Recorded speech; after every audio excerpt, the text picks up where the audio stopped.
তোমরা 5 জনে মিললে যে আমার লেপিনটা সাফ করছো এর লেগে আমি ঠিক করছি তোমরা 5 জনে 25 টাকা করে দাম।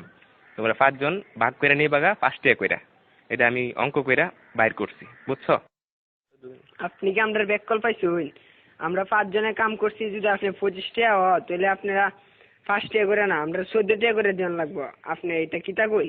না না, ভুল কইতাছো তোমরা, বুঝছি তোমরা অঙ্ক কইরা বুঝাইতে হবে। আয়ো ব্ল্যাকবোর্ড তোমরা দেখাইতাছি।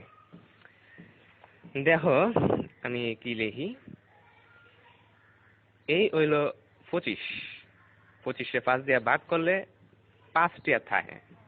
25 2 এর মধ্যে যা না, কিন্তু 25 এর মধ্যে যা। 25 5 দিয়ে ভাগ করলে থাকে 5। এসব উল্টা পাল্টা ওইসব আপনি কইতে দিচ্ছেন, আমারটা দেন আপনি। চাই না আমরা 5। আমরা যদি 25 দিয়ে ভাগ করি তাহলে 5 2 এর ভিতরে জানা জানা তো, কিন্তু 5 আবার 5 এর ভিতরে যা। 5 1 5 তাই 0 কাটতে লামাইলাম 2।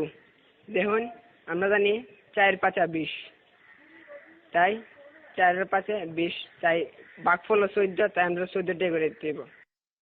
এইসব আদা সুদা কথা করতে শুনছো, আমরা তোমার গুণ করে দেয়া দিয়েছি। এই দেখো এটা হচ্ছে 5, 5 দিয়ে গুণ করলে হয় 25, বুঝতে পারছো?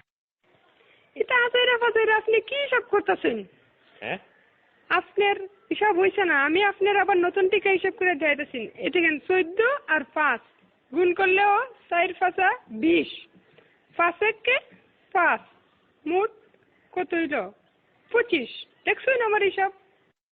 অহন বুঝতে পারছি তোমরা সত্যি আসুদা। আমরা অঙ্কটা দেখো, 14 14 14 14 5 বার দিছি। এই দেখো এখন 4টা 5 যোগ করলে এখানে হইতাছে কত হইতাছে দেখো, 4 আর 4 8, 8 আর 4 16, 16 আর 4 20। 1 21 22 23 24 25। দেখছেন না করে কাটায় কাটায় 25 টাকা। আপনি কি হিসাব শিখছেন সারা জীবন পড়ালেখা কইরা? কি বালের হিসাব? হালিয়ার হালাই কি বুঝাই গেল এটা আমারে?